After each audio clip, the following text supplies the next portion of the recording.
Luto tayo ng kahit ano to, karambola na to, basta gulay. Yan. Pinaghalong puso ng saging, kalabasa, alugbati, talong, at saka okra na may manok. Ayan. Masarap na. Ayan,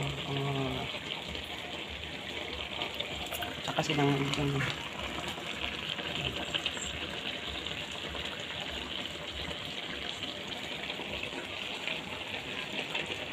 ano po naman yun.